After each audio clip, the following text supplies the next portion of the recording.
Hey folks, thanks for dropping by. Today we're going to install this MK1 modular rail on the Kriss Vector 22 long rifle.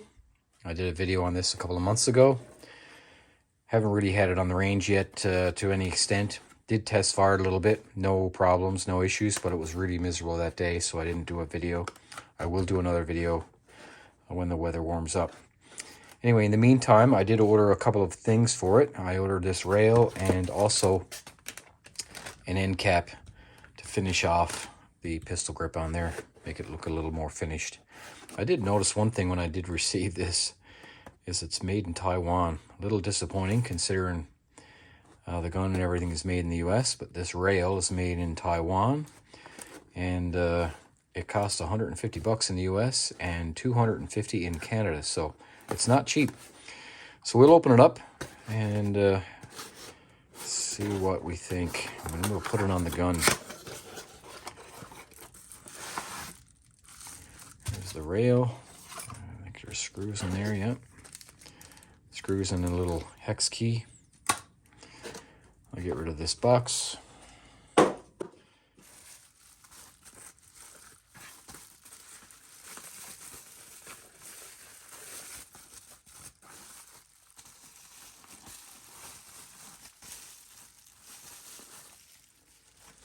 Okay. Rather nice finish on it. Just like the MK1 on the 9mm that I have, only this one's black, obviously. Took quite a while to get this. That's the reason why I didn't order the black version of the 9mm. I didn't want to wait. But anyway, finally this one became available and I ordered it. I'm glad to see that this Picatinny rail is on the bottom, because some of the pictures show that and some show that it doesn't have it on there. I'll most likely move that into the center. I'm curious to see what this weighs. So let's have a quick look. Put it on the scale. I'm gonna say half a pound, maybe.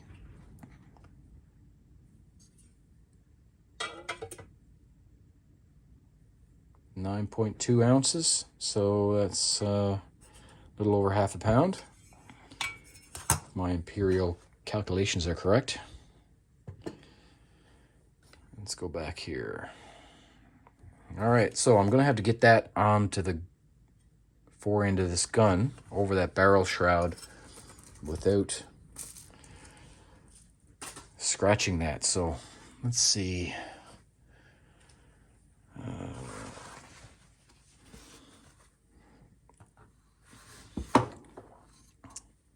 Wrap this loosely with some towel here.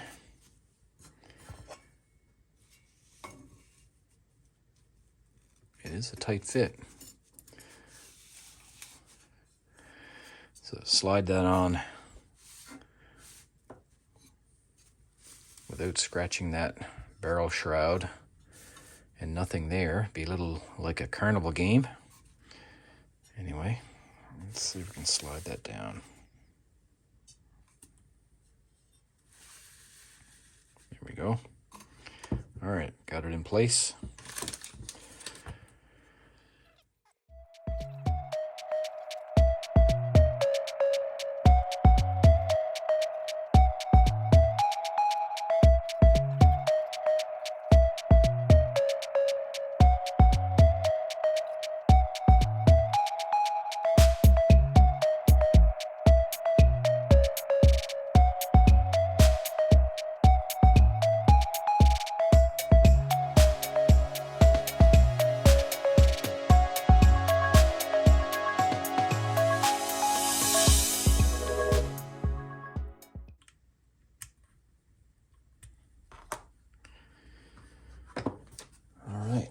Now I am going to go get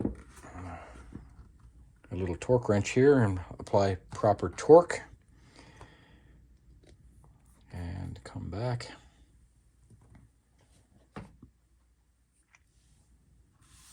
Okay, we are back. Everything's torqued up nicely. Should be able to pull that towel out of there. use this.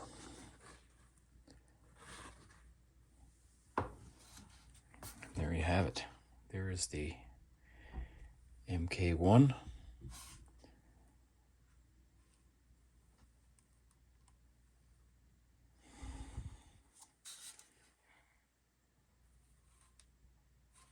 It does add a little bit of weight to the gun. These guns are not light anyway. Like I said in the other video, like the 9mm one is quite heavy for a 9mm carbine. And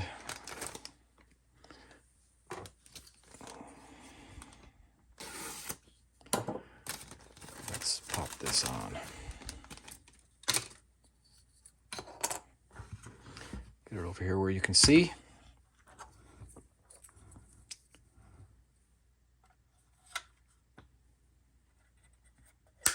There you go. It's a nice finished look right there. I don't know why they don't include that. The gun's pretty damn expensive without that. I think for the sake of the cost of that, they would include it. But anyways, it's a finished look. Now I just need to top this out with a nice optic. Not quite sure what I'm going to put on it yet. Might put my hollow sun back on this one and get another one for the 9mm, or not sure yet. We'll see. We'll get a feel for this gun once we bring it to the range. I did have it, I'm not sure if I mentioned it yet, but I did have it at the range, shot it a little bit just to see if it functioned properly. It wasn't really a good day to do a video. So when the weather gets nice, we'll do that. Anyway, folks, thanks for dropping by. If you like the video, please give it a thumbs up. And if you want to see more videos on this stuff, tools, gadgets, guns, then please subscribe. That'd be awesome. Thanks so much. Take care.